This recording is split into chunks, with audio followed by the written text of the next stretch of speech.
Hello and welcome to That Peter Crouch podcast with me, Peter Crouch, Chris Stark and the notorious SID with me. It's 5 days when this goes out, 5 days till Christmas Day. Big fan of Christmas on the pod. We're going a bit Christmassy with it. Gone with the jumpers. I've gone with the hat. Big fan of yours. Thank you. Yeah, what are you making of the jumper? Like, as soon as I walked in, I had jumper envy. That's one of the best jumpers I've ever seen. Yeah, and it's great because you can choose loads of different teams. I've got to describe it. So it's kind of like festive takes on famous football shirts. Long sleeve as well, which is a nice touch. Superb. It's those guys, I am going to shout them out. Yeah. This isn't an advert or anything, but I'm going to shout them out. It's the classic football shirts guys. I don't know if either of you have done that. They're the guys, that own all the football I went to shirts. the one in Shoreditch, had a look round. It's the best. It's unreal, isn't it? Like, we love a bit of nostalgia on this. So you got the Redondo Real Madrid shirt. Yeah, in as a Christmas jumper. Yeah. So good. Yeah. And on the front, it says... What does it say? Feliz Navidad. Oh, lovely. That's great. Tis the season for Christmas jumpers. Big fan of Christmas jumpers. I know she got the Puddings badge. Got the Puddings' massive badge. Seen that? Oh, yeah. So this is the one. Like me and Sid are doing a lot of Europa League together at the minute. Like for TNT Sport, I've got to get one. I think we've got to wear that on as if we're kind of. Sometimes you have the badges on for various different reasons, good causes. So I'll give you one. I've got loads. They're all made up. Yeah, I think we should wear them. Okay, great. Dish them out. Well, let's do that. So yeah, this is a bit of a Christmas special, this one.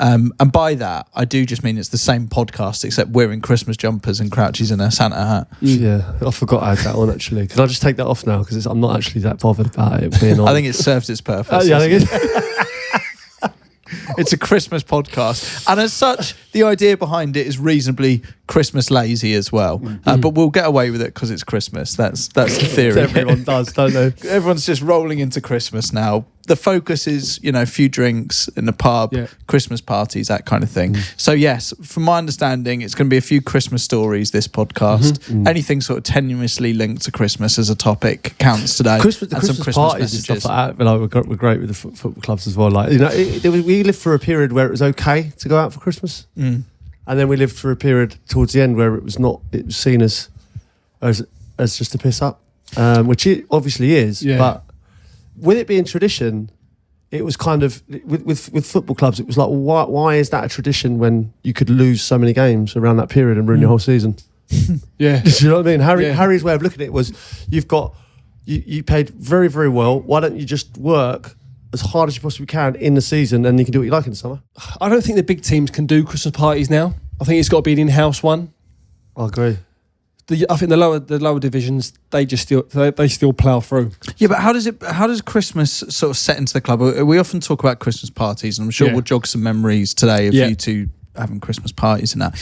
But like at school where all the activities become, we're going to make Christmas cards today, or we're going to make Christmas posters. It's always posters, that kind of thing. It starts to set in school. Did it ever happen with training? So, for example, was goalkeeper in a Santa hat sort of thing, or did you have to sort of hit Rudolph or something? Do you know what I mean? Like, was there any sort of Christmas themes to training that started to creep in? I wouldn't say themes as such, but you'd always have someone that would have come out in the Christmas hat or a jacket. There'd be one lying around from a few years back in the kit man's room, but there was never any themes. It was. I used to love training Christmas Day. Like, that was one of my favourite days to go and train. Like, no one else is on the road. You drive out there nice and early, go and train in the cold up with the lads. It's great. I did, but it was always the option, wasn't there? So you can imagine you got a squad of 25 people. So the manager would kind of go with the vibe of the dressing room. So he would say, "Look, lads, Christmas Day. Some have got families, some haven't. Some have got family coming down from up north or abroad." He would kind of say, "Do you want to come in early and get it done?" Wouldn't he? Or he would say, "Do you want to come in late? So have your Christmas Day to do presents in the morning, that kind of thing." Yeah, and he would kind of put the onus on the players. Well, what's better? What do you prefer? It obviously all depended if you had an away game, because if you had an away game, you was travelling on the night anyway, regardless. So say, for instance, we had a home game on Boxing Day, I would prefer to have got in straight away. Got in, and normally the training was really quick, wasn't it? Everyone just starts off so quick. It was like rapid quick. You could even probably get to a point where you could come in your training kit with a pair of boots and get straight out, go and train, get back in your car and you're gone. As opposed to what? What would you normally as do? opposed to getting in your normal lunch, like, I see. Just go in the gym after, get some treatment. Yeah. No one's doing that. Yeah, they was in and out. Like literally Clark Kent in and out. Yeah, because I guess a lot of the people that would normally be at the training ground working as well, they're not necessarily needed for the match day the next day, right? Because they're only doing the training ground. It's a shame they miss Christmas as well. Yeah, I like always find it weird, like people that work on Christmas, like there are people that work, aren't there? In some ways, though, you get to a point in Christmas Day where you want that escape. And actually, the idea of having a job, which means you can escape in the afternoon, it feels a bit like the dream. Honestly, I used to really enjoy that. Yeah, but not. I mean, there's me saying I wanted to come in the morning, and I did. But so I'd miss some of the presents, but that was part and parcel of not my presents, obviously the kids, but that was part and parcel of the job. But would you do presents amongst the players? Not on Christmas Day, we wouldn't. No. Would you get the manager a present? No. I used to get. I did used to get all the staff. To be fair. But you wouldn't get the manager. Why would that be? That's just parched. Well, it is parched. Yeah, I wouldn't get none of the immediate staff. So I wouldn't get like the assistant manager or the coach. I'd get like canteen staff, or I'd make sure you get the boys get a whip round and look after them. But I wouldn't get the manager one. No, that's always a nice one, isn't it? Getting having a whip round for like the masseurs and the people boot like guy, that. the kit men, masseurs, all them. Yep, the kitchen staff. Like all the boys will have a big kind of whip round for them at Christmas. Yeah, definitely. I think I only ever done one. Out of all the dressing rooms I was in, one Secret Santa. Only one. So who did you get? I got a young lad. Just give him. What were you given? Do you remember? You just gave money. You can't do that. That's like the golden rule of Secret Santa. You just cashed him off. Can't just cash someone off. Cashed him off to keep him quiet. The limit's £20. Is that you unwrap a £20 note? I almost did that today, to be honest. We are doing Secret Santa in a bit. Just FYI. That's secret. I'm not sure how secret it's going to be. Your most stereotypical Christmas. Hand that over. It's already a bit three of of a us shambles. as well. It's three of us. Well, it needs to be anonymous. Who Why are we going to do that then? Well, because you were meant to have bought something meaningful wrap it before. I had a busy week. You've got something on you. We've all had busy weeks, mate. Yeah, I did. I got something. Yeah. Just tell the truth. What happened when Crouchy turned up today? Well, we were sitting here, wasn't we? And you was tucking into your unofficial chicken burger. Yeah. And I see a big shadow walk in, and then literally sprint upstairs. How did you see me? So where's the big man going? And 15 minutes after that, George's phone goes, and you know the ones that you know the conversation, and it's probably clear to see that you walked in, see us having Christmas jumpers on. I was empty-handed when You was empty-handed, and then thought, shit, there's a Secret Santa as well. So you're on the concourse of Waterloo, looking in accessorised, Pret.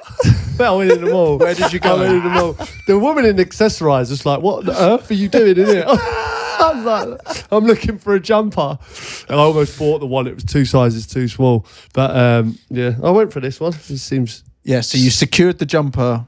Where'd you get the jumper from? From Fat Face. Because the thing is, right, on that concourse, there's not loads of different shops. Yeah, so like the people will see me rushing around. I might as well give you your present now, since do you want to do the Secret Santa now or in a bit? It's not very fucking. Do you want to do it now? I think we should. Let's do it. Yeah. Obviously, there wasn't many options. So there's last minute and there's last minute, isn't there? That was okay. Well, last minute. so how this really is meant to work is we've each been texted who we're buying for, right? And we're just meant to put them on the table. Oh, are we? Yeah. But I mean, I think it's already sort of messed up. I fucked it massively. So should we just say who we got for and do it like that? Well, yeah, cool. There's no point keeping it. Well, it's kind of obvious, isn't it? Exactly. As well, because I knew I was getting for this person, and I know that person can't get back for me because no one can get you. Right. Okay. So who did you get? Well, I got yourself. You've got me. I've got you, Crouchy. All right, can I just who give wants these? to go first? I'll give these to Sid. Let's get Pete's out the way because obviously this is so it's three for the price of one. That's why you've got three of them. But £20 limit. Wait there. So basically, it's a mince pie, and I know he likes puddings. Yeah. And he loves socks. I love that. So I thought he loves puddings. He loves socks. Again, staying on the pudding theme. I know he loves cars and puddings. So puddings, more pudding. So there's a truck there and a pudding on it. Hey, And both of them are in your size, actually. These are great. They didn't have these in. Obviously, he said, "Look, pick another one." I said, "There's no pudding on it. It's not really going to work." So these aren't in your size because they weren't in your size. These are 6. But there's Santa playing the guitar in not your size. Hey, so I thought I'm going to wear these. Yeah. I am. I'd love you to. I might even try and put these ones on. Size 6. So yeah. Do you know what? Really thoughtful that. Well, so you're not going to get cold feet this year because I saw these and I thought of you from M&S. Yeah, lovely slippers. They're actually socks. They're fleece lining socks. Oh yeah, they're really good. They'll be lovely. Mate. Appreciate that. No problem. No problem. That's really nice. Right, no worries. Okay. Took me ages. Well, I've not wrapped mine. No, well, listen. So is it, yours is wrapped, so it feels more intriguing. So shall we hold it for a second? Okay. If you want. Because mine is for you, Pete, here. And after you've been on a bit of a crusade against, you're gluten skeptic, aren't you? Yeah. Gluten intolerant. I am. You're intolerant of gluten intolerance.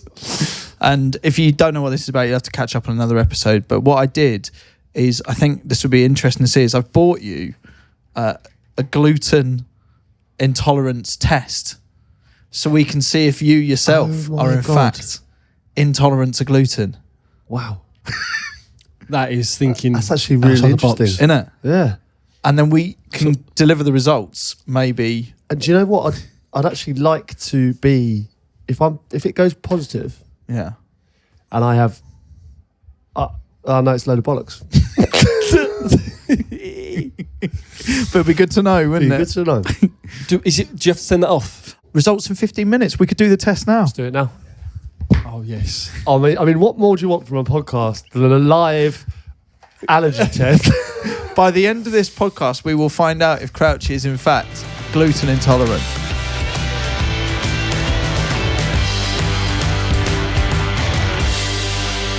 This next part of the podcast is sponsored by Brewdog. So, what have we got left to round off the year? Loads of pressure here. We need a good beer and a few laughs to go with it. Don't worry, Chris. I reckon Ryan's got that sorted for us. It's just a case of seeing what the listeners have got lined up so we can take that second bit. I'm a big fan of the voice notes, I have to say. Yeah. It's good, isn't it? Yeah, totally. Shall we get into one of Ryan's voice notes here? He's sent it to me. I've got it right here. Do you want to have a listen? Mm-hmm. Here we go. Hello, and for the final time this year, Crouchy, Chris, Notorious SID, it is Ryan here. Can I just say that milking this bath, isn't he, Ryan? With you guys, been away again. Spend a little bit of time with you has been one of the. Bath's been on the last few of these. Honestly, absolutely milking it. No, but it's great news. Like, yeah, no, I'm really pleased for him. But where's the baby's like 3 now? Do you know? You sound like Roy Keane. But it was great news a while ago, Ryan. But it's like. Listen, we hope everything's going great. Big love to Sonny. And I love him to pieces, but you know, stop milking it now. The all-time highlights of my Brewdog career, so thank you from the bottom of my heart. Oh, he's been nice. We are taking things back to where it all began this week for both Brewdog and for me serving you the beers, and it's time to enjoy a beautiful pint of Punk IPA. As I'm sure you all remember, because you were all definitely paying attention way back then, we're dealing with a 5.4% IPA with a light and hoppy taste. There's this real burst of flavours going on, some caramel, tropical fruit, grapefruit and pineapple. So whilst you enjoy the beer, the last question from me, and we'll keep it nice and simple. Who has been your punk of the year? Cheers, guys. Mine's Ronnie O'Sullivan. Punk of the year? Yeah, just watch his doc. Really good. Someone that doesn't really give two hoots, whether he wins, loses. And an absolute maverick. Unbelievable stat from him, like the youngest player to ever win it and the oldest. Like, so that the UK for me, champion. that you spanned 30 years of quality at the top level. Yeah. And I think it probably gets underrated because he's snooker's not golf or basketball or football. Mate, I think you make a very good point. People like David Bryant, right? I say David Bryant. Neither of you probably know who that is. I'm just nodding my head. He's one of the greatest lawn bowls players of all time. Is he really? Is he really? He genuinely is. Genuinely is. Brilliant. I mean, I didn't know him. But you don't hear him in a conversation with Messi. You don't. But what I'm saying is, you should. If you pick all the players out, what we should do is have a dinner. This is what I'm saying. Right, right. We should have everyone, all the best players from every single sport of all time. Right, you got Michael Jordan. Messi. Yeah. Tiger Woods. Yeah, Tiger Woods. Roger Federer. Yeah. David Bryant. David Bryant. And You laugh. But this is I genuinely agree. what we're trying to get at here. Is some sports don't get the same weight behind when we have conversation about the greatest sports person of all time. These are incredible stories across different sports. Yeah. You're still laughing. It's a serious. I didn't know who David Bryant was. No. I think we're looking for more of a punk style character, though, aren't we? That's really what this conversation is. Yeah. Rather than We'll go with just Ronnie great O'Sullivan as well. Honourable mention to Julian Dix, who I think's quite a punk player. He came on a podcast, Yes, and he was brilliant. One of my favourite ones was when we gave him a sip of these beers on this Brewdog bit here, and he just went, "Not for me, no." And I thought it was quite maverick of him. He could have just said, "Yeah, that's all right," but he went, "Absolutely not for me." Which I quite like. Yeah. And actually, that's how you want Julian Dix to be. Yeah. Say how it is. It wasn't for him. Yeah. Okay. So if you're going to award one award there, who are we saying? Julian Dix? Honourable mention to Honourable DB, mention. but I think we'll give it to Ronnie. Give it to shall we? Ronnie. I mean, Ronnie's great for me.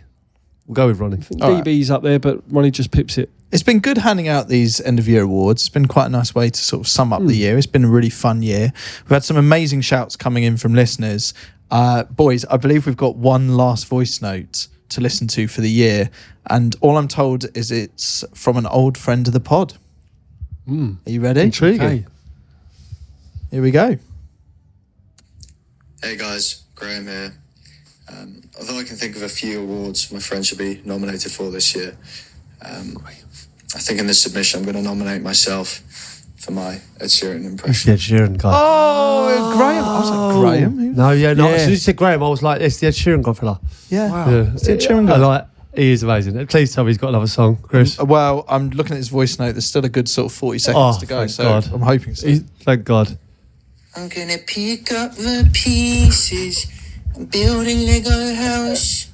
When things go wrong, we can knock it down.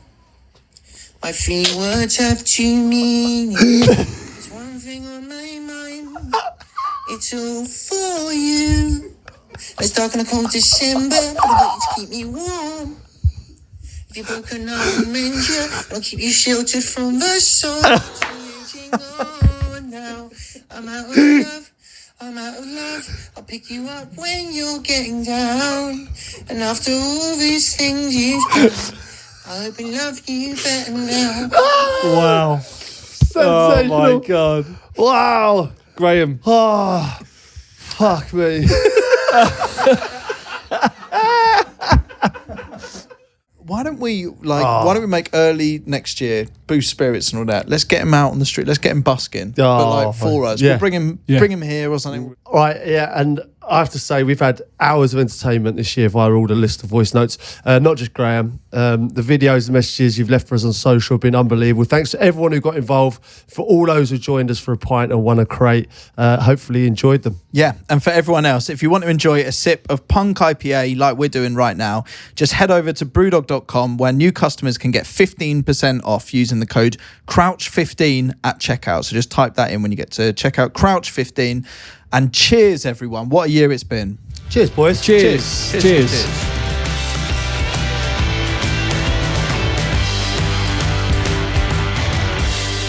Welcome back, everyone. That didn't go as well as I'd hoped. Stins is still trying. Yeah, the kit itself has come with... Where did you get this from? ordered it online. The thing to actually make Crouchy bleed. I'm aware that some people aren't good with blood, so... but yeah, the thing that we're trying to do to get the sample, which we could then have, has failed. And Sid's is trying to fix it, but it doesn't look like it's happening. So I think what you're going to have to do is do this at home, and then we'll have to come back with the results of this. Oh, next we'll be podcast. back strong with that next week. Lovely thought, though, mate. Appreciate that. Yeah, as long as you do it. Well, it's broken now, isn't it? Yeah, but that's just for just to get a sample from you. So you could do that. Oh, right. So if I keep that, Yeah. then I'd know. You've got to be really careful, obviously, when you do this sort of stuff. But the test has failed. Okay. Fuck's sake. I mean, it was a lovely thought, mate. Well, that's you why should have just got some socks. there's a lot 2 easier. in there as well, and we've fucked it up both. Yeah, and then Sid's has got my Secret Santa. Yeah. Which I'm absolutely buzzing about. And you've wrapped it. I've wrapped that myself, yeah. Did you wrap it yourself? Of course I did, yeah. Of course. I don't think I could do that. Nicely wrapped. Yeah. I've kept the receipt, so if you don't like it, you can take it back. Just checking for money or something.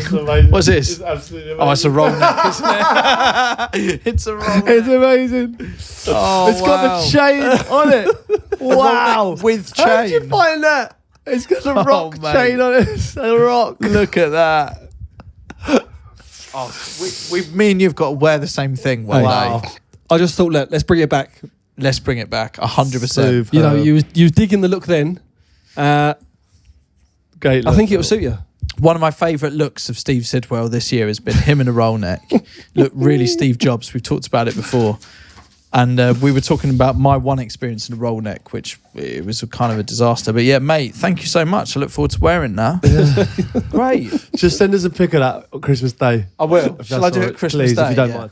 Bring this back to football and Christmas and that sort of time. How important is it for your mentality to be, say, how does it differ with being top at Christmas? Like, it's often seen as a goal, isn't it?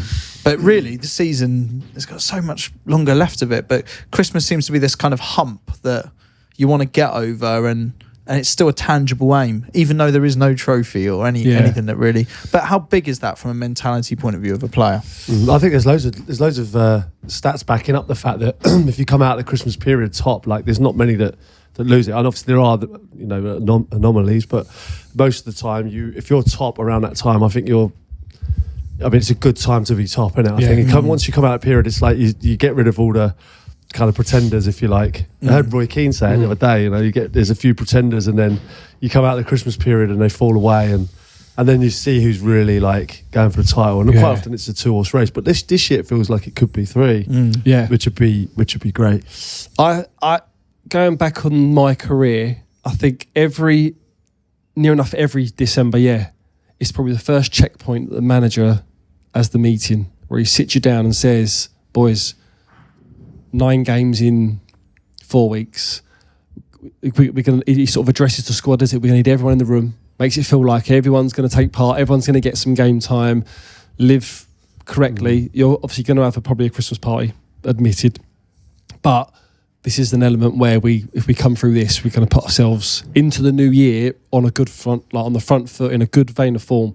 But I think December's always the first checkpoint where they hit you with it. Do you have one eye on the January transfer window as well? Like, does Christmas become a time where you've got to prove yourself because you know that actually there is a sort of lingering threat potentially of who could be bought in? Depends where you are. Like if you're you might be flying. And potentially people looking at you for a move in January, or you might not be playing, and you have the opportunity. Like if you do play a couple of games to move on again in January, you've got to keep yourself ready, haven't you, for all the kind of transfer windows if you're in that position. There's kind of a routine, isn't there? You sort of December, the build up to Christmas, then you got the quick games over Christmas. Then the first week in Jan is always FA Cup weekend, isn't it? Love that. So you always look forward to that. Yeah.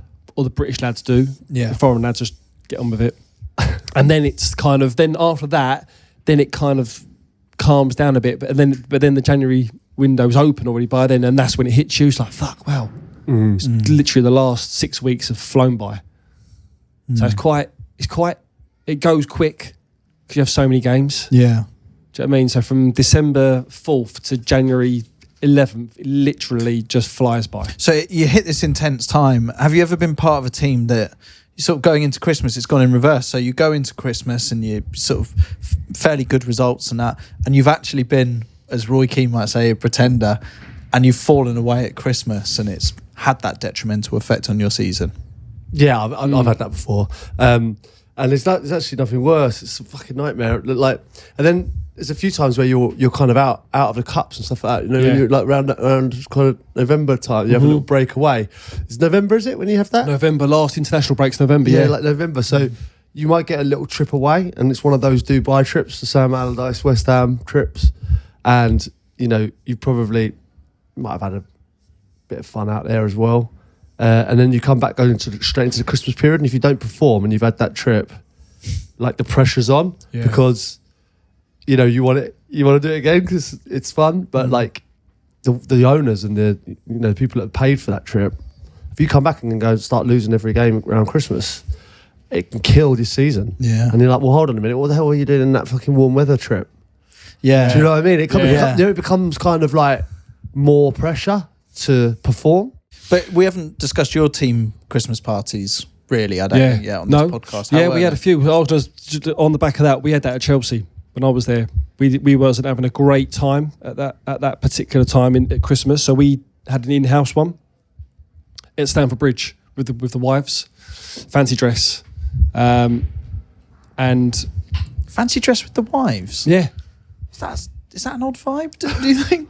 Like calling that? I think it is. I mean, I've never done a football one with the wives. That's what I mean. But so even stranger than to have fancy dress thrown into that as well. I think it was just a thing that we can't really be seen in the press out as lads at Chelsea because the profile of people being seen. Yeah. We was never going to go away. So if we have one and we're going to have it in-house at Stamford Bridge, we're not trying to have a lads one. So it was like, right, I don't know whose idea it was to bring the missus. Sounds a bit shit if I'm honest, Sid. I mean, look, it was different vibes. It was still good. I mean, look, yeah, but you have to. We was there. I mean, I went as a chicken. I've been a chicken. What was your missus? She went as I think she went as like Mike Dean. No.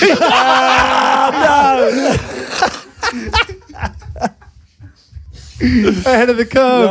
No. It was ahead of the curve. She went as I think like a superwoman or something like a sexy superwoman. Is there competition? I don't know if you and your wife talked about this. Was there competition between the wives because fancy dress gets interesting? I find often with girls. So say it's around Halloween, it's always got to be sexy rather than. I think the lads couldn't give a shit. I mean, JT went as JT and Tony went as Mr. Incredible and Mrs. Incredible. I've seen the picture of that. Yeah.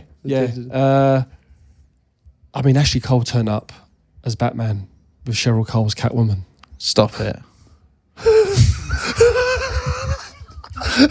full PVC or leather, whatever it was, but like you could have heard a pin drop. A pin drop.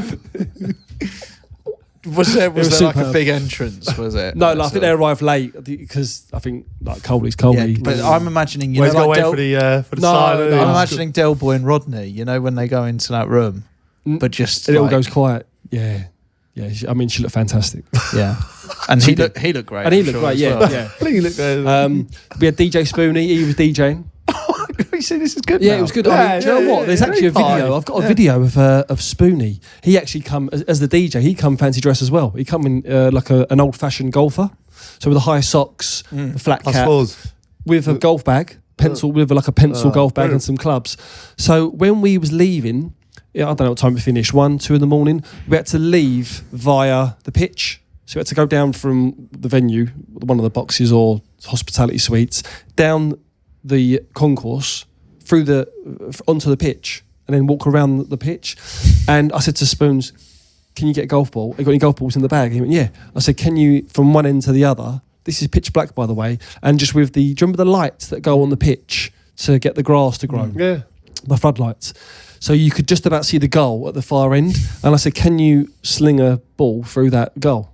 And he was like, I'll give it a go. Obviously, he was sober, and he dropped this ball down, and I videoed it, and I swear I've sent it to him. And he's zinged this 4-iron, and it just went, imagine this is like 2 in the morning at Stamford Bridge, and he's just hit this ball. I'm videoing behind him, and he's hit this ball, and it's just gone like a rocket, and it just went through the goal. From one end to the other. Wow. One of the best shots I've ever seen. Really? And it made a racket like dring, yeah.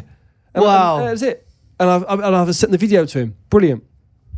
So that was the in-house one, basically at Chelsea. So that was just going off onto the big one. There's something to be said for that, though. The idea of an empty stadium and getting run of an empty stadium, what you'd actually do. I mean, I think you've done the right thing there.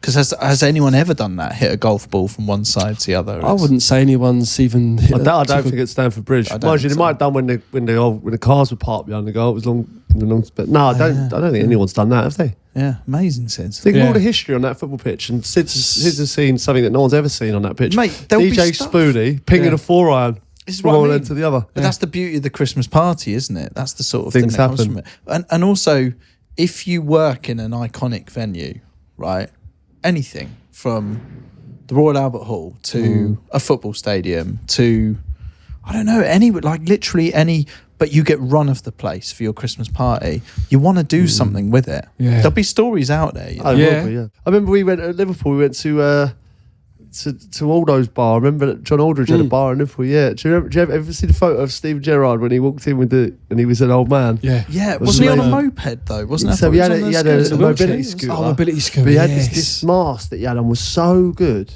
that so there's all like paps outside. There's all like photographers. So when we were walking down, there was they were getting everyone's outfits, whatever, and everyone was in the paper. But he came in and the photographers helped him in. And they just thought he was an old man. Like, he was that good. We had that at Brighton. We played Birmingham City away. Glenn Murray scored a last-minute winner on the Friday night, and we're going to Manchester for our Christmas party. The gaffers give us the green light. Okay, so you're going straight from the game. Straight from the game. I love the idea separate of that. coach to Manchester. So team coach is going back. Yeah. And there was a few that jumped on that team coach because the Christmas party isn't for everyone. Is it? No. I mean, the foreign boys don't understand it at all. But even some of the English lads, quite a few of them. Some of them just don't. It just doesn't tick their box. They have to. It's a fine if you don't go. Pretty huge fine. That's incredible, isn't it? Well, it's just turn up for even for the meal. Don't have to do anything else. Yeah, but if it's in Manchester, if you're going from Birmingham to Manchester, that's a big ask just to go for dinner. So then have to travel probably. Yeah, back you down probably from would Manchester pay the fine. Yeah, to not pay go. the fine for that. So we went to Manchester and we went out on the Saturday. We went out Friday, went out Saturday, and then we had fancy dress on the Sunday. And it was Arsenal and Man City in Manchester as well. And we was at a bar, and there was a lot of Arsenal fans in this bar watching. Obviously, just come up, couldn't get a ticket for the game in Manchester, and there's all us lot of fancy dress. And I went as like a rocker, so I had like a big long black wig. Faded jeans, ripped t-shirt, like an Aerosmith kind of vibe. Blow up guitar. What was the theme? Like Rockstar. Rockstars. I got Rockstar. I got Rockstar. It was an alphabet. Right. Alphabet. It's a different theme. Yeah, for different letters. Yeah. And these Arsenal fans recognised me. I have no idea how. And then they was like, in this middle of this pub, Sidwell is a gooner, because obviously coming through Arsenal's academy. Yeah. And the whole place went quiet, and it was like, Sidwell gives a song. And this is in like a Weatherspoons in Manchester. So I've shushed everyone. Shh. Got up on this stool. And what did I sing? I sung who to be a gooner. And the whole place erupted. Went crazy. All these Arsenal fans started singing this song. God, I can sort of imagine it. Yeah, it's a bit cringe. It's a bit cringe. Sounds good. It was a bit cringe. It does sound good. So you know the Stamford Bridge Christmas party. So you've done the golf ball thing. Yeah. So then, did you have a team Christmas party? No, just that Christmas party that year. That year, that was yeah. Better to be in house though. I just think like Harry said, it kind of puts unnecessary pressure on you, and I think now you don't really see it now, do you? Like, let's be honest, there was teams letting themselves down left, right, and centre. Back in the day, wasn't there? Yeah. And it went from a stage in the 90s where it was totally fine, get away with it, and then it got to kind of 2000s was touch and go. Yeah, then it got like 2010 kind of around that time. Early 2000s, you could still do it, couldn't you? It's mad that Christmas feels like a storm you've got the weather as a footballer. Yeah, exactly right. So when it said about Leicester and it working well, we had that at Reading. So when we went up with 106 points, the record for the championship, we won 10 on the bounce over Christmas. 10 games on the bounce. Wow, that's 30 points we picked up. Right. Did you have a good Christmas party? So we went to Newcastle, and we went to Newcastle the weekend. 3 of the lads actually didn't come back. They stayed up and they missed training Monday and Tuesday. and Tuesday. Yeah, and they fell in love. They was obviously single. They was single. They fell in love and they stayed up there. And then Three of them fell in love. Please put that as if it was really romantic. They fell in love. But you know what? When love happens, you don't know. Like, you just got to go with it. Three of them fell in love. 3 Reading players in love. Who said romance is dead? And I'm sure they were being totally romantic. I can just imagine all 3 of them there. Unbelievable. They stayed up. This was in the middle. This was in the middle of our run, by the way. And the gaffer was, How did he take it? I could have swore. Who's the gaffer? Coppell. Steve Coppell, yeah. And how do you take them falling in love and not report from training? Yeah, quite a disciplinarian. I'm sure that they started the next game and we won again. So it was kind of just brushed under the carpet.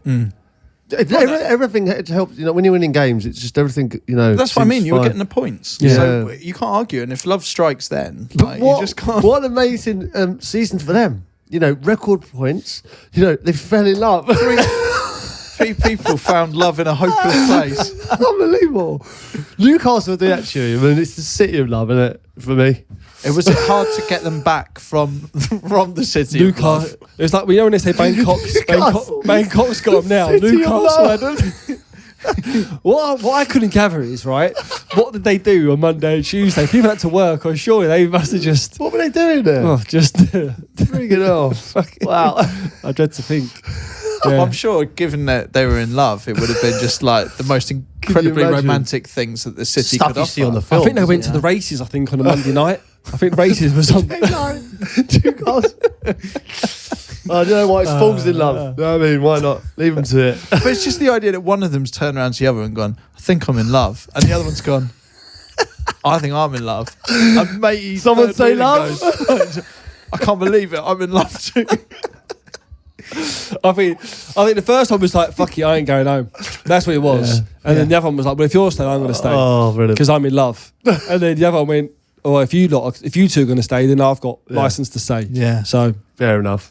What a team that was. Safety in numbers. That Reading team was. I know. You know what? I wish there was an all or nothing on that Reading trip. On the whole season. It's like that. It was amazing. I remember it happening. I remember you absolutely banging in goals for fun. Yeah. Like that little point. I remember you scoring like worldies as well, like absolute 30-yarders. Yeah. Top bins. Yeah. It continued on fire, weren't you? It continued that team spirit. I think I've said it before. We went to Marbella twice in March because we was already up by April. So we went in March and April. But you've got the famous Invincibles, right? Did you ever have a nickname? The Lotharios. That's what you were. The Casanovas. The Casanovas. That's what it was. What year was it? What year was it? 2006. Yeah, so you got the 05-6 Casanovas. Invincibles and the Casanovas. No, but that's still the record, isn't it? Still the record, yeah. Right, so whatever they're doing, right? It's the record. Works. Yeah. That's it. Brilliant. And we've got 3 women in Newcastle somewhere, unless they've moved on, to thank for that. Yeah. Partly, because that's a big chunk of the team, isn't it? You know what I mean? It helps. Well, it didn't hinder. Definitely not. It didn't hinder, and it can sometimes, can't it? What, love? Love can hinder. I'm sure you've seen good players fall away due to love. It can galvanise and it can destroy, I think. But these 3 come back stronger. Yeah. Literally. Yeah. Great. Good for them. We're talking about how football and Christmas. What are we talking about? Well, you know how football and Christmas, in a weird kind of way, they have to coexist, but they don't necessarily blend together very well. Because at Christmas time, you might be taken away from your family. You can't enjoy the normal Christmas festivities. But yet, football clubs are still trying to do Christmas parties. The manager's still trying to allow certain things. But there's still Christmas traditions that seem to exist as well. Have you heard the Fergie story? What, the pantomime? Yeah. Yeah. I've heard from the players. Yes. Yeah. Have you? Yeah, from the player's mouth, yeah. I wasn't aware of this. So under Fergie, the Fergie Manchester United youth players would put on a panto every year. It was reported that one year Nanny got the hump because in the panto, one of the youth players had a Nanny shirt on with a dog lead and was being dragged around by a youth player playing Ronaldo. Yeah. So it's almost like it was like a panto that was been done for you guys' entertainment to make fun of. They kind of take the piss out of the first team. It went too far. Yeah. But I think it did a few times. But I remember them once. They had to, the young lads had to basically come in to a bar as if it was a bar, but it was at training ground, and in front of all the first team players. So you got Keane, Giggs, Scholes, Van Nistelrooy, Rooney, whatever, all the players are sitting there watching. Imagine how nervous you are as a young lad. You come in and one of the lads is there sitting on a stool, and they have to come in and do the best chat-up lines in front of everyone. Wow. Yeah. So then they have to dance as if she wants to dance with them, and then they'd show them like your moves and things like that. So this was just sort of festive entertainment for the players. Yeah. You can't get away with that now. I don't know. I don't think you can't get away with that now. No, but I guess if we're calling it under the spirit of team bonding, if huge. Everyone's consenting and it was a fun thing to do, that's what I'm assuming from this. It was a good, it's a little panto. Yeah. Well, I go see my kids do panto. Yeah, they do weird stuff. I wasn't there. I wasn't there, but that's what it's out there anyway. So they used to do the pantomime, but some of it sounded funny, some of it was pretty ruthless. Right. Okay. when you was a youth team player, did you? Because you used to be scared shitless going in the first team dressing room. Yeah, no. What I'm saying is, at Christmas time, that was when you'd get your Christmas bonus, wouldn't it, for cleaning the boots? So I think my year or the year after was one of the last years to clean the first team player boots. Yeah. So at Christmas, you'd have to go down to the dressing room and get your money. And I remember at Arsenal, they made a stand on a box. It was snowing one year, and they made a stand on a box outside in the snow. They're luzzing snowballs at us, and we had to sing Christmas carols. One of us at a time. I'd just really in it. There's a bit of a kind of initiation vibe to it all. Yeah, just to get 60 quid. Yeah. Mate, mad. Like, what did you get about 60 quid? I think my first year I got 60 quid, and then the second year, because I think on the first year apparently some people got more than others due to the player, whoever it was, being tight or not tight. And the rumour was that Sol Campbell just give his lad a £20 note, so it was it all come on top, and the first team had to put in the kitty in the end, and that got then distributed. So I think the second year we probably got 100 quid. What? So all the players would chip in, and then it was equally split. Yeah. Okay, so it wasn't like the players' fine money; it was like a whip around for the guys. Yeah, but like back in the day, it used to be like up to the players' discretion. Yeah. So you obviously everyone wanted to get Les Ferdinand used to be. I think it was like 150, 200 quid. Hefty, big tippers. Like big one, yeah. So like Les was obviously like top man, right? It used to look after the young lads. But I remember I had David Ginola. David Howes gave me 60 quid pretty early on, but then David Ginola didn't give me any cash, so I had to pull Les, say he's got. He's not sort of, and obviously I don't want to be that person. I feel like an American. Do you know what I mean? When Americans in restaurants go like, you haven't given any a tip, they get quite angry about it. Whereas like, in this country, we kind of just swallow it, don't you? Yeah. Can you just talk me through play by play that conversation? How it works? Like, you must have been nervous before. You're breaking it. I went through like loads of time, and everyone was talking about it, and they kept coming in with all their cash, and I was going, fucking David's the best player in the league at the minute. Surely he can spare me 40 quid or something. Did you try and hint towards him at all? Did you sort of say like... No, when you like going in with clean boots like around Christmas, and they were impeccable around that time, and like the big grin. These are your boots, David. Here they are, like presenting them, and thank you for ages. And then you just. But he didn't know I don't think he knew the kind of routine of what we do. So then you had to go and have a conversation with Les. I think the conversation kind of got brought up because Ledley was quite tight. He was around the first team, so Ledley kind of was my mate. Was around at that time. Would have been Sol. Would have been still been at Tottenham, and I think I was with Ledley, so I felt a bit braver. And I was like, Les, David hasn't got give me a tip or anything. He was like, I'll sort it out. And then next day, it was Happy New Year, actually. It wasn't Happy Christmas because it was January. Yeah. So he gave me 60 quid. 60 quid the going rate, by the sounds of it. Back in the day, Back in those days, I think. Yeah. I'm talking that was about 98, 99. Yeah. I've got a great story on Celez. Not Christmas story. So he was at Reading, back end of his career, and he was still living up the north in Manchester, around there. And he had a helicopter licence. I remember flying it, we played on a Saturday and we was in on a Sunday, because we had a game on the Monday. I think it's that bank holiday weekend, but there's a Saturday Monday game, isn't there? In April. Crazy. In the Championship, it still exists now, I think, isn't it? Saturday Monday. It's crazy. Yeah, sounds about right. So we was in on a Sunday. So we've come in on the Sunday. Les was coming in his chopper because we must have played up north on the Saturday. He stayed. He's brought his chopper in, landed it, got out, got in, got changed, got his boots on. We're going out. We're doing a little warm up. We've got the circle going. Steward come over. Old geezer. Les, sorry, Les. So can you move your helicopter, please? So he's gone, well, what's up? Can you move your helicopter, please? As he's looked around, he said, the kids can't kick off because you parked on the pitch. So there's kids, right, and parents around this pitch, right? Imagine like little kids, 9-year-old. Helicopter. Like they've come out and there's a chopper there. So I swear, in his boots, he run over, got in there, obviously had to move people back, and he literally put the chopper up, went over and parked it on the other side of the pitch. Oh, madness, isn't it? And then got back out and then carried on training. That's so... That'd be the coolest thing I've ever heard, that. Yeah. But you know what? Like because I've seen it. I was at Tottenham and Les came and it was at the end of... Do you remember the old Spurs Lodge? You had the training ground. You've got loads of pitches at the front. But if you go down the steps and down through the car park there, you've got one pitch on its own. Yeah. So that was actually where I used to play my youth team games. But that one pitch on its own wasn't in use. So he landed his helicopter in there once, right? And then he was going like, do you want to come up in it? And like Defoe, I think Robbie Keane, a few lads just went up in the helicopter, like just a little whiz round and then back down again on the training ground.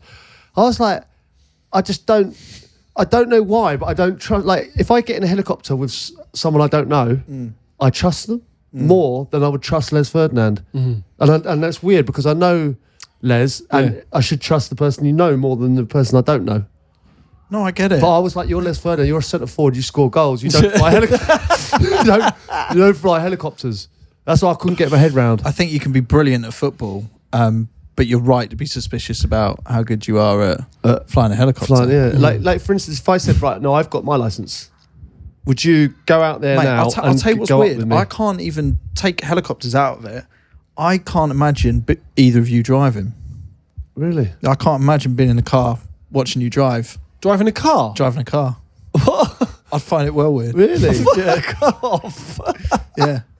But you having said that though, because I've been in a car with him, right, and he's actually a very good driver. Is he? But I wonder. No, I wonder about you because I've never seen you in a car. Are you a backseat driver? I'm a good driver. The thing is, because I know I've been in a car with him, but I've never been in a car with you. I've never been in a car with either of you. I don't think driving. Have I been in a car with you? We've been in the car, like the back seat of the car. Yeah. Do you remember we ran down Oxford Circus that time? That was good. That was good. Basically, we're in a load of traffic down Oxford Street. We need to get to some we have like an awards or something. So we're in suits, and Crouchy's made the call. He's gone. We're not getting anywhere in this car. We'll just run to this awards, like a 10-minute run on Google Maps. And sure enough, get out of the car, puts his hat on.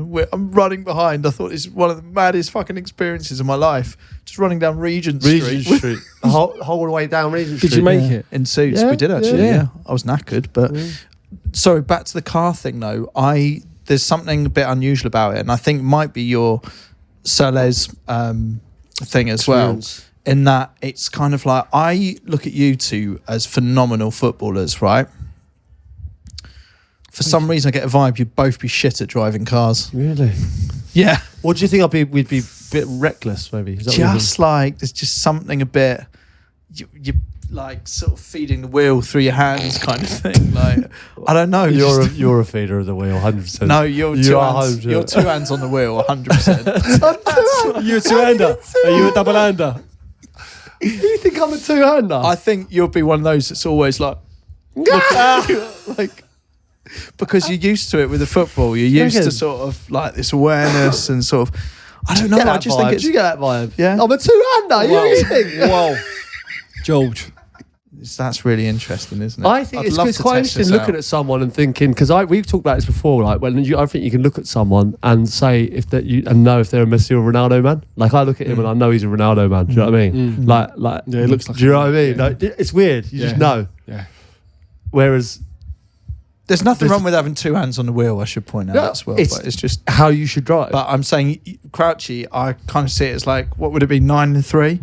10 to 2. 10 to 2. Is it 10 to 2? Thank you. Yeah, or 20 to... See, he even knows. That one. Because you can go 20, under... Like, 20 to 4, 5. 25. Do you know what he does? When he pulls out, he does his observations all around. So it's like mirror, mirror, indicator. I can't believe you got me down like that. Do you put your handbrake on? Flabbergasted. Do you put your handbrake on when you get to traffic light? You drive in. Check your mirrors. Mirror, signal, manoeuvre. That one as well. Like, get the fight down. I think if you had to I reverse, can't believe you got me down like if that. you had to reverse, you'd give me the ick. You'd be one of those with the arm around the seat. And I'll be there going like, I can't believe this. It's unfair that. I've seen him drive. I can't believe you. He's You got me very so good. I'll wrong. tell you what you'd be good at. You'd smash the hazard perception test, but you'd overclick. You'd be one of those that is like, you'd be so focused but viewing everything as a hazard. This is what I mean. You're technically a driving instructor's wet dream. You're brilliant. You pass your test first time, but it's all through like correct technique and sort So of. you think I'm going out there at the moment, and you think like I'm too. Like I'm by the book. I think if it's like a right-hand turn, we're going to be at that junction for fucking hours. I'm going to be going, just go, and you'll go, no, not. It's not safe. I can't believe. He's coming for you. Flabbergasted. I think he's coming for you because I think he's deflecting. Hey, it. you're I'm not deflecting. hiding. 100%. You are. You are. Right. Can I ask you a question? Yeah. From your normal routine Monday to Sunday, do you drive more than you get driven? Well, I don't drive. Yeah, I don't drive into work daily. Yeah. So you get driven more? Yeah. Doesn't mean. Yeah, but I drive. No, Steve. Posh. All right. Well, let's He's gone in there. let's book a racing circuit. Right. All right. I'll smash it. No, I will beat you ill. I'm not saying you're a bad driver. I'm saying you're a brilliant driver. Yeah. But you think I'm too cautious? Yes. Yeah. I think I'm you'll a be feeder. very. I'm a feeder. Yeah. I think we should do a go-karting day. That would. Yeah, but it's testing the wrong thing. I almost feel like what we should all do is do our driving test. We should do a driving test, right? Yeah, but like in your opinion, like I think I would probably win that. I'd score high, but then I'd make everyone ill. By the way, I don't know what the test is, because it's almost like what we need to do is like a wife swap situation, so they can all experience what it's like to be driven by a different person. That'd be a test, because do you look in your mirrors every 4 seconds? That's what I'm imagining. I look in my mirrors a lot. Yeah, because that's what I'm saying. As I should. I just imagine his head just constantly like. I can't believe this. And it's like if someone looked to your left, you know how some people just look unnatural driving. I can imagine someone being in the car next to you and being like, "There's Crouchy," and you're there, and it's just like really focused. Do you know when you see someone at the wheel, right? You know when you see someone at the wheel, you are completely wrong, by the way. But you know when you see someone, you look and you're just like, it's like, and they are so close. The windscreen's there, and they're like pushed right up, and they're like, and their eyes are so open. The motorway. I think it's celebrities though. I think if you imagine celebrities driving, or if you see a celebrity driving out in the wild, it looks weird, man, doesn't it? Do you think? Well, name any celebrity and imagine them driving. It's odd. Yeah, when you go like that, yeah. Didn't the Queen drive when she was alive? Yeah. Till late. She did, didn't she? Yeah. She'd be in the Range Rover and that. Yeah. But just around Balmoral, I think, but it's on the grounds, you know what I mean? Still, it's like She's not going down the M40 is what I'm saying. Have you ever seen someone famous drive? Really good question. Have you ever pulled up at the lights? I did it with Roy Keane, didn't I? Saw Roy Keane, didn't I? Yeah. I was in an Aston Martin. Oh yeah. Yeah, remember I told that story. Yeah. Yeah, and he looked at me, and I had the old speed garage on and all that. I was like, That's what I mean. I think oxide and neutrino, wound the window down, all that. I was having myself massively. Roy Keane pulled up, and that was giving it a look, didn't he? I think you think you're a good driver. Does because I think also there's a thing that being a footballer means you should be a good driver, because you should be cool and it's sort of fast cars and all that. But you must have footballers. Statistically, most of your team must be terrible drivers. Like they must be. Just Why though? Why are they Because you can't. All perception. footballers can't be good drivers. Would you know the insurance for a footballer, right? When I was trying to get my first car, this is I bad. was 17, lived in London, and I'm a footballer. The insurance was just ridiculous. It was like, right, where you can buy nice cars. Yeah, it was like 3 times the amount, wasn't it? 3 times, like my mates I'm doing 3 times what my mates are paying. Ridiculous. I'm trying to think what other footballers would be like you. I sort of see Gareth Southgate like you. He's coming for you. Do you know what I mean? He's trying to get a proper nibble now. He's trying to get a bite. Gareth Southgate. He just Gareth No, Southgate. but do you know what I mean? Like, it's just... Well, you think I drive like Gareth Southgate? Also, you wouldn't smile when you drive. It's like... All right. And the radio can't be past a certain thing before it gets distracting. It's can't deal with people around. No, do you know what I think? I reckon you use cruise control. That's what I think. Is that... What's I wrong reckon with you cruise go. control? I just think if you're in a 60, you'll go just to go like to a bit, click a it bit, bang a on. bit. Yeah. Like, just to think you're 60. really excited. No, I think you go 61. Yeah. and you get an erection out of it. Whilst drinking a herbal tea. I reckon you get sexually aroused by 61. He has denied it. Please send us through any experiences of bumping into celebrities driving. Because I think it's weird. I think what I'm coming away from with this is it's weird to see celebrities I know what you mean. driving. I know what you mean. It's fucking weird. I forgot. You know when you said about because I thought you were going to say email in if you've seen me drive, whatever, on the well, road. yeah. But because there was one yesterday, and I'm sure this fella's a listener, and I want to apologise to him because I was coming out of my little girl had netball, and he knows where it is if he's a listener, and I think he might be because as I came out, so basically I reckon I'm in the right, but there's a red light here, there's a car here, and then there's a car like just about to kind of join, but like 5 miles an hour. So obviously I've edged out because red light, it can't go anywhere. So as I've edged out, he's like going like beeping and waving his arms around, like I couldn't believe it. So obviously I've just gone out anyway. And then as I've gone round the window down, I said, fuck, it's a fucking red light, you dick.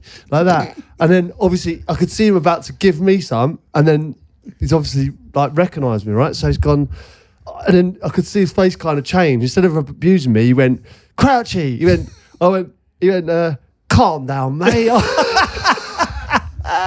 I just got a fucking dick. And I was thinking, oh, you might already listen. Yeah.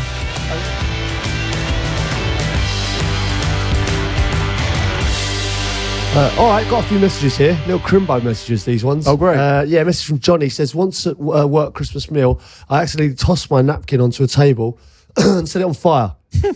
Then in my haste, I flew on the floor to stomp on it, but it set fire to a nearby Christmas tree. Again, accidentally. I've never heard the end of it. So that's a Mr. Bean storyline, that. So I assume it went on the candle in the middle of the table. Yeah. I've seen that happen. I've seen that. I've seen that. That's a wedding thing as well that you've got to be a bit wary of. Easy to get the napkins because you just throw it, don't you? You just sort of toss it in the middle. I'm not a big believer in napkins. What about you? Yeah, not a fan. Unless I'm eating chicken wings. They always feel too small. You put them on the lap.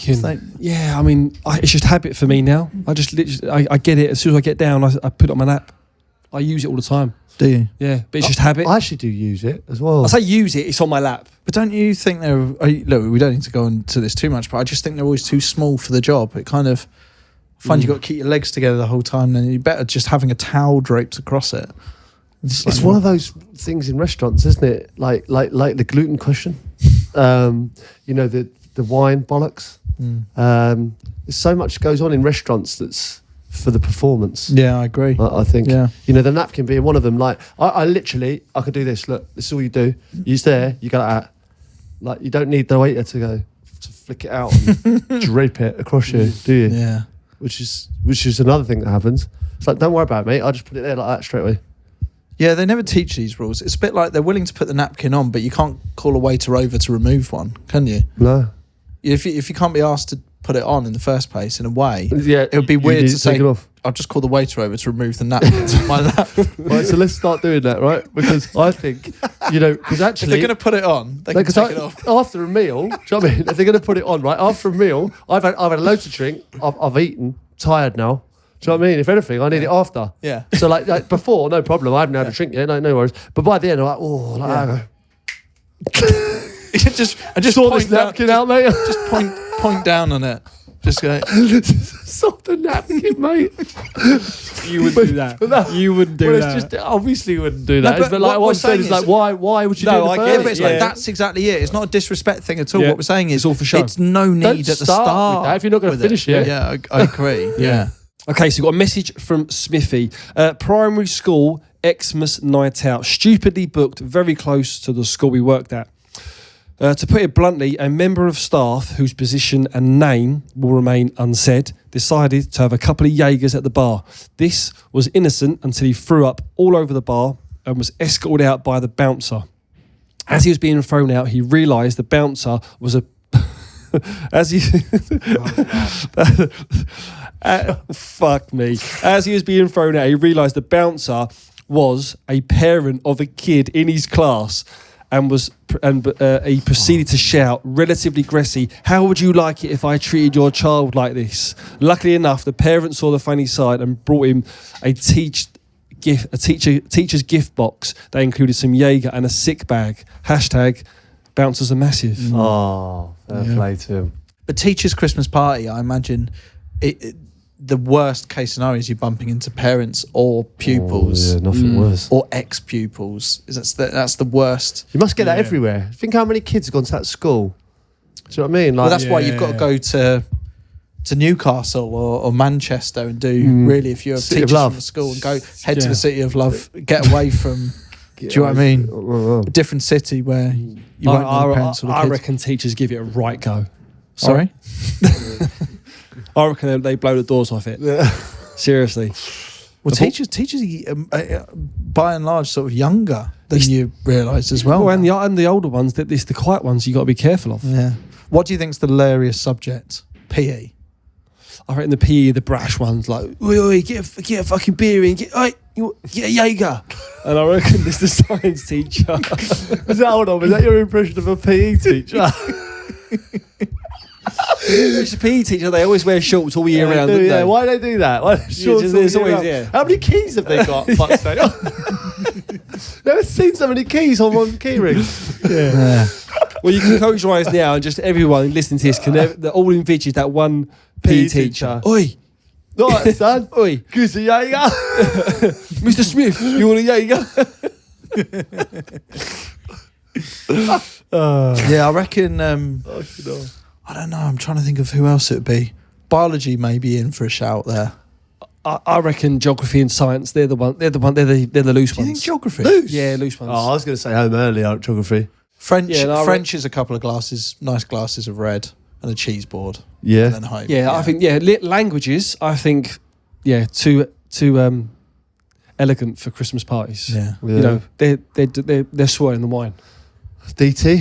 Hardcore dance. Yeah. DT. Woodwork. DT. And that, yeah. Hardcore dance Hardcore anthems. electronica. Seriously. Yeah, Straight to slightly- fabric after. They go Yeah. to egg. They're going to egg till 6 in the morning. They go fabric straight after. Yeah. It's a bit more chemical. Do you reckon? Do you Yeah, reckon? I think Is it? so. Yeah, Straight to I fabric. don't know why. I think it's just this idea that they've always got headphones on, haven't they? And it's woodwork and it's focused and it's, don't know, there's something. Maybe that's just my experience. So what? Who's letting themselves down? Who's going to be the one? It's always a quiet one, I reckon. I reckon it'd be a quiet religious education. Yeah. RE. Just a little quiet RE. A little, do you know what I mean? Humanities or something like that. Go Politics, mental. you don't want to go anywhere near. Mental. Oh no, boy to tears. Boy to tears about the state of the country. Got a message from Ryan here. Says, so one year I went out on Christmas Eve with a few friends and had a bit too much to drink. Didn't get home until the early hours of the morning. I was absolutely hanging all day and my nan came round for Christmas dinner. Now my nan loves to chat a lot and I was really not in a great place. I had sunglasses on in the house. The house was too bright. And after dinner, my nan decided to start having a conversation with me about her many holidays. After about half an hour of her talking at me, I fell asleep. I then woke up and she was still talking to me. Wow. I fell asleep. My mum told me after my nan had left that I was asleep for a solid 2 hours and my nan didn't realise. Now, it's a lovely story because It's lovely that he's still obviously entertaining his nan even when he was asleep. But it also, I briefly want to discuss this, the perils of Christmas Eve. I don't know where you both stand on it. I've had too many bad experiences where I've overcranked on Christmas Eve that Christmas Day is a total write-off. Thoughts? Yeah, I do. I don't agree with the 4 a.m. on Christmas Eve. I agree with a lot of drinks, but I think it's a for me it's a before midnight curfew. I think, especially when you've got children. You got to, but that's so hard to achieve because then if you get to say 11, you go, do you know what? We'll stay until midnight, seeing Christmas, and then we'll go home. Do you see what I mean? Because really, Christmas Eve is about getting to 5, 4, 3, and then the problem is as soon as I've not done that. I don't do that. Well, what do you Christmas mean? Eve? I don't do that at all. So what are you saying? It tips into Christmas and no one says anything. You go Happy Christmas, don't you? Look, never done that. Wow. I've literally never done that. I never even thought it was a thing. maybe it's just me then. But I would think the main event of a Christmas Eve drinking session would be the fact that you're seeing in Christmas. That makes sense. That's kind of the point of it. It makes sense. I just didn't know that was a thing. Yeah, I didn't know that was a My issue being, if you get to midnight and you go, do you know what? We won't leave right now. We'll go as soon as it hits midnight. Then you do the 5, 4, 3, 2, 1. Then you're into Christmas. Happy Christmas, everyone. You have a drink then, don't you? You're not going to leave. You're not going to see in Christmas straight away. If you're going to see it in, then you're in another hour. Yeah. And then you lose control. I find. Lose control. And then Christmas Day, you lose control. that one for the road is. Well, you're at 1 a.m. by then. You know, conservatively. You're in then, aren't you? You might as well stay in. I mean, I've not really done a Christmas Eve booze up with the kids because you get home and it's the whole show, isn't it, for the kids? So you just ruin it all, and it's like you're going like, oh, when they come in at 5, you're like, no, please no, and that's not the spirit. But also, do you boys cook the Christmas dinner? Yeah, I share it with my wife's a great cook. Yeah. What do you think? Yeah. Well, you're not going anywhere. Absolutely not. not. I don't know whether I should share this with you, but I will. The reason I don't go big on Christmas Eve is I take care of all the cooking on Christmas Day. Oh, don't. And this is my schedule for cooking. Look at his schedule. Yeah, I know. What is fun about this? Like seriously, what? Look at him. Look, he's got issues. Look, ham. Can this be on the barbecue? He's wrote that himself. Garlic bread for starters. Need time in the oven. 6 minutes, I believe. You have not put that. But that's to yourself. You're writing this to yourself. Every year, I've been doing this for about 4 or 5 years now, and every year I send messages to future. That's not even that's not even on notes. This is a document, isn't it? Yeah. Are you brining the turkey? I don't. If you get a Kelly Bronze, you don't need to. Kelly, yeah, I agree. Okay, wasn't she in Destiny's Child? Does sound page 3 if you don't know what you're doing, isn't it? Fucking Kelly Bronze. What? Kelly Blues? What? Kelly Bronze, yeah. Kelly Bronze. Definitely. There's Kelly Bronze. Nice turkey. Is it? Yes. What do you mean? That's a lovely bird, that. Yeah. No, it is. No doubt. That sounds is a lovely bird, that. Fucking sounds it. The old Kelly Bronze. Kelly Bronze So or Coppers for me. Copers. To be This fair, is amazing. Schedule. this is you have to be regiment on Christmas Day. What So was I it- agree. So I do it all because I'm cooking some of it on the barbecue, some of it in the ovens, kitchen. That is a play-by-play of everything. That needs to Wow. I happen. can't believe there's so much here. Sprouts out, cauliflower out, carrots out. Yeah. You've put this in bold. These are microwave this year, so deal with later. Yeah. So what I do is sort of pre-cook them and then microwave Who's Martin? some things. Martin should start Father-in-law. preparing the cold starters. So hold on. If Martin's watching a film or something like that, it's like Martin. it's 1:19. Yeah. You're on the cold starters. I'm tempted to What's put fun it about that? because I'm saying if we put this out, I'm tempted to put it out on socials. I'm also aware of the abuse I'll get. But if people, in fact, I'll put it like this: if you want this, DM me, and if you follow these instructions, You're gonna have a great Christmas dinner. you will eat at 4 p.m. Really? And it will be bang on 4 I p.m. agree. I can see where this is Okay, coming I get that. I do get it. What do you Look think at on the this. barbie? 2 p.m. or just before, beef into Kamado Joe, 200 degrees centigrade. Foil tray underneath to catch beef juices. Do not throw away. Gravy. Gravy. Yeah. Do you have rib of beef in the barbie? I've done that previously, but yeah. I'll send you what beef I'm going for this year if you want. To be fair, it does sound good. Yeah. What about this one? It's not even 4 o'clock. 4:05. Serve. Is that a contingency? Little 5-minute window there. Just Give me a bell. I want a FaceTime, right? On Christmas Day, I want a FaceTime at 4:04, right? And if it's not on the table, this is dead to me. I'll throw it out there. 4:05. So you're going to go to that length. 4:05 is the time you eat. What time are you starting? 4:05. It's very precise. I'm proud of this. You should. I've got the target temperatures for all the meats. I've got sort of minute by minute on what you need. This is for if you've got you got to have a good oven set up here because you've got to have an oven and then like a little grill one on top and a microwave. If you've got those three things, feel free to DM me. I'll send you over the schedule as I've got it. What time are you starting? Because I know it's an early start. I've been there. 10:30 a.m. Yeah. Turkey out to get the room temperature. Prepare turkey in tray. Season exposed neck. Cover loosely with foil. Tray of vegetables and 1 pint of water. What's your thought of a bird and a bird? The turducken. Fuck me. Street Fighter. Fucking Street Fighter. Turducken. With the bird, are you aware of the turducken? Well, I know that Ken and Ryu used to do it. It's, if I'm right, it's a bird and a bird and a bird. Yeah. So it's a turkey and a duck and a chicken. So what you do, you put it all in together. No, so you have the turkey. Inside the turkey, you put a chicken. Mm. So you insert the chicken into the cavity of the turkey, and inside the chicken, you insert a duck. No, you don't do that. Well, you can do. Yeah, of course you can. You do that. There's come actually, pre-done. I don't know. I've seen this online somewhere. It's quite niche, but you can get these 7 bird roasts. Yeah. So it's a bird and a bird and a bird and a bird and a bird and a bird and a bird. Sounds like Newcastle at Christmas.